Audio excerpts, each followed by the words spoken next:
Hi, I am just recording this because I'm kind of sick with myself for not doing this sooner. Okay, so there's this scene in Legally Blonde where this exercise lady, Brooke something, is in jail and she can't share her alibi with Elle Woods because the alibi was that she was getting liposuction, which made her a hypocrite, right? Is that what it's called, a hypocrite?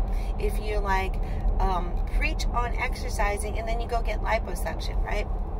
So if you follow me at all, listen to any of my videos or anything like that, you know that I talk about assertiveness and getting out there and shining in the world and letting everybody know your greatness.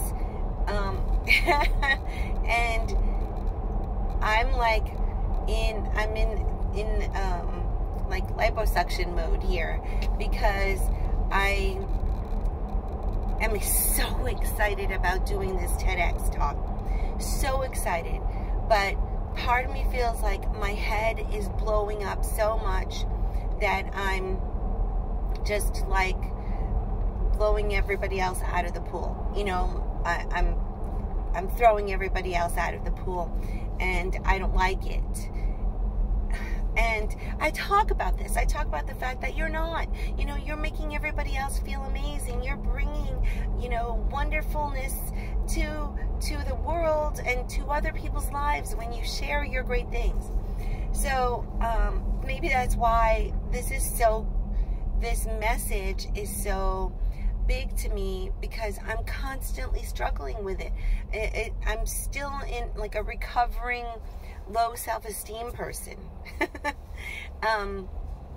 And so I'm analyzing my, I love this new phrase that I found out about. It's called Metacognition, where you think about your thoughts.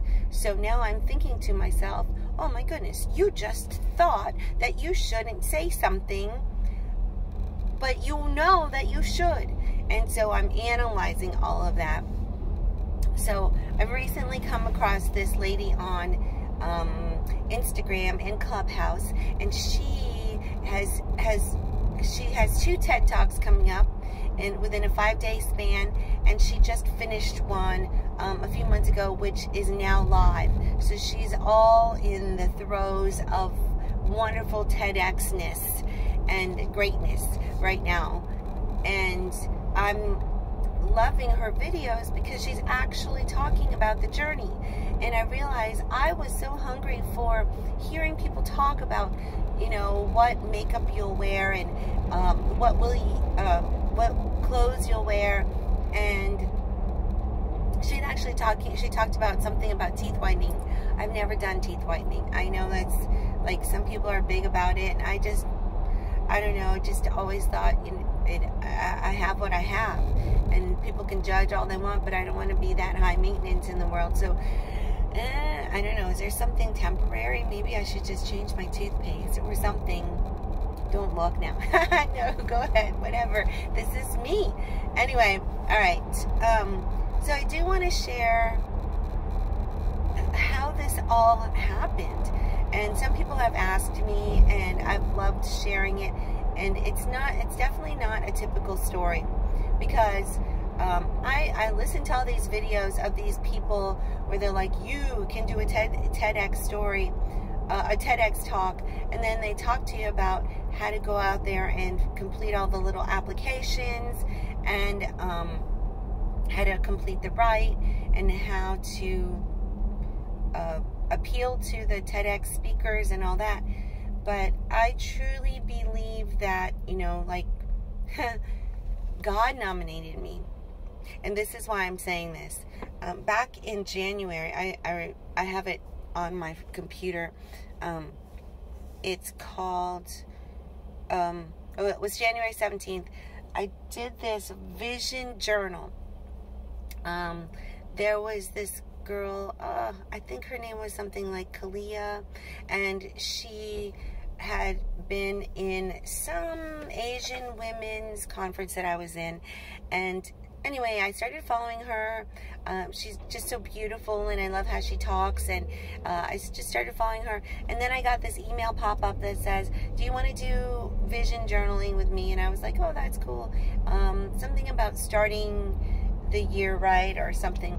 Anyway, so it was a Zoom, and I figured, oh, this will be a Zoom. She'll talk to us about how to do a vision board, vision journal kind of thing. But no, she didn't talk to us about how. What she did was she emailed a PDF to all of us who signed up, and then she's like, okay, go ahead and let's all start section 1. And I'm like, oh, what are we doing? So she put on some music, and then she said, go ahead and work on section 1. And we all kind of stared at the top of each other's heads while we all looked down and worked on it. And literally this was, I want to say maybe 2, maybe 3 hours of, okay, how did you like section 1? Now let's go on to section 2. And the journal that she gave us asked us these amazing questions, and I just did them like homework, you know, just writing. And I like writing with prompts, you know, it makes me think, and it forces me into thinking about that. Maybe that's what this whole journal thing's about. Anyway, so I opened that document the other day, well, actually a few months ago when all this TEDx stuff happened, and I saw in that journal, I actually wrote, I will be doing a TEDx talk this year. I had no clue how that was going to happen. I'm on Clubhouse, and when I'm on Clubhouse, sometimes I'll speak and I'll say some things, and then someone will say, oh, Dr. Abby, I can hear your TED Talk now, or I look forward to your TED Talk. And I'm like, yes, speak it into existence. Yep, it's happening. That's totally happening one day. But, you know, if you want to win the lottery, you got to buy some tickets, right? So in this case, I was not even applying for a TEDx talk. You go on to the TEDx organizer's website where you want to talk, and you're supposed to look up the speaker application, and then you can nominate yourself or nominate somebody else. And I felt, see, this is so liposuction of me, okay? I felt weird nominating myself. I felt like it was too proud. And I mean, what do I talk about? I talk about advocating for yourself and knowing that you're amazing. So this is so weird for me. Okay, so I've actually opened that web page application form, whatever it was, a whole bunch of times. I printed out Anatomy of a TED Talk PDF a couple of times and throwing them away because I was like, oh no, I won't do this. Yeah, I'm going to do this. I'm not going to do this. And, you know, God knew otherwise. So last December, I started, actually during COVID last year, I was sewing masks because masks were running out of, or hospitals were running out of masks. And while I was sewing masks, I got this email that said, would you like to take this course, video course, and it's only like $1 or $10, and it's normally a $500 course, thought leader course by Brendan Bouchard, who I really love. So while I was just, during COVID, I was sewing, listening, sewing, listening, and that led to me creating a YouTube channel, or leading up to creating a YouTube channel, finally choosing December 1st as my launch date. I was going to do a video every 5 days. I was going to do a YouTube video every 5 days, and then a daily video where I just kind of talked about life.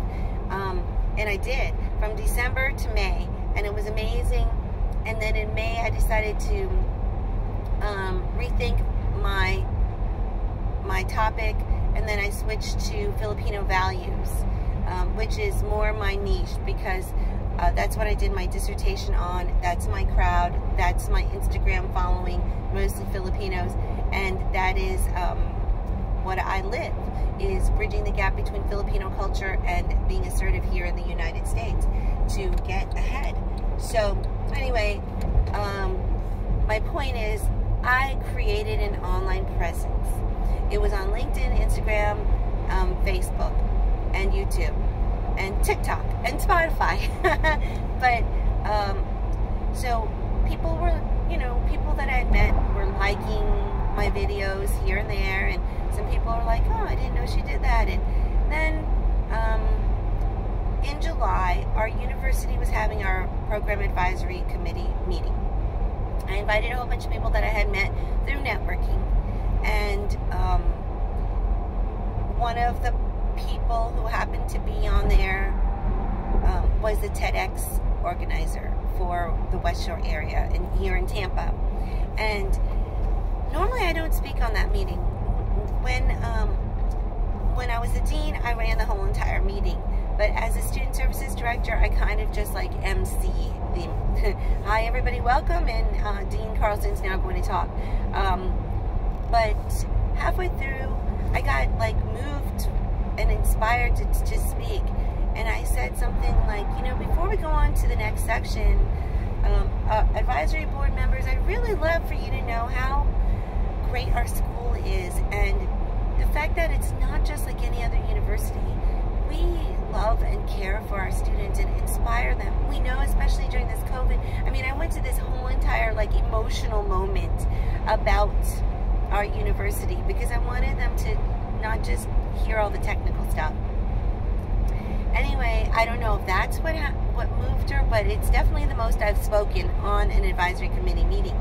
And the next morning at 6:45 in the morning, an email came through to me from the TEDx organizer that said, would you be interested, or would you be willing? I should go memorize that email because it was so grand of a moment for me.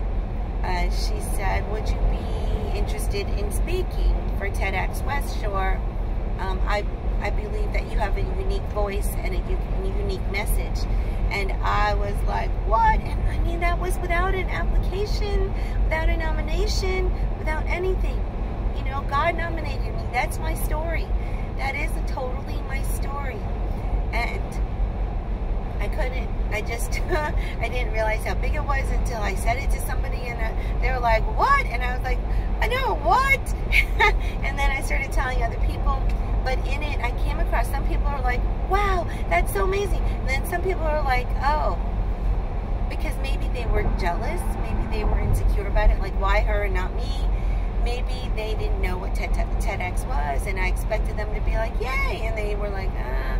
Anyway, I'm, still practicing this whole, like, you don't need anybody else to think it's great for it to be great. So I'm still practicing on that. Anyway, I do want to share that the first month I had no sleep whatsoever. I just thought about it all night long, all morning, all day. I couldn't stop thinking about it. I really did not have any sleep. The second month, I started writing and practicing and rewriting. I did dress shopping like crazy. I went to stores and tried on like 20 red dresses, took pictures of me in different dresses, realized, there's certain dresses that have a certain shape. I bought 2 dresses that I kept, 2 dresses that I returned, still thinking I might wear this other dress. Definitely bought the shoes because the shoes are part of my message. So excited about that. Oh, and I love this. In the time between when I was chosen and I started writing and now, the topic has come up in so many conversations without me even starting it. Like, I'm listening to somebody and thinking, how do they know what my TED Talk's about? And, oh my goodness, this person needs to listen to my TED Talk. This is her problem. And if she listened to it, it would totally make sense to her. Anyway, towards the end of my second month, I had practiced it so many times, to and from work, recording it, and then this is a mistake. I practiced it a lot, and then sent it to somebody for a critique. And then after the critique, he helped me change a lot of stuff. And when he changed a lot of stuff, it was like I practiced the wrong thing. So don't practice it till it's final. That's the key. And then don't change it after that, because you get all confused. So I got a little burned out because I was like, now I don't know what to practice. So I started back up again. I'm 2 months out right now from the actual day.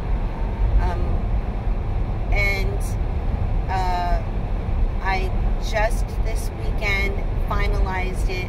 It is what it is. This is what it's going to be. I'm practicing it next Monday, which is like 6 days from now, and that is going to be my birthday, and I'm practicing it in front of the directors and managers over at Tampa International Airport, because of my good buddy Adam Bouchard, who's such an awesome person. And he said, absolutely, Abby, I want you to practice it, and we want to support you 100%. So that's where I am right now. Thank you to Kristen Donnelly, Dr. Kristen, who is doing her videos of her journey and her thoughts along the way. And these are my thoughts along the way, caught up from a year ago when, you know, I started my online presence, to getting asked to dealing with sleepless nights of being so excited, to right now where I'm getting ready to practice and still trying to figure out which dress I'm definitely going to wear, because the dress I thought was final, put it through the wash, and it came out all wrinkled. Now I'm wondering if the wrinkles will come out with ironing, or if it's one of those dresses that's like paper that's ruined. Anyway, we'll find out for sure, but yay, I'm so glad I finally made this video. No more liposuction. Okay, bye.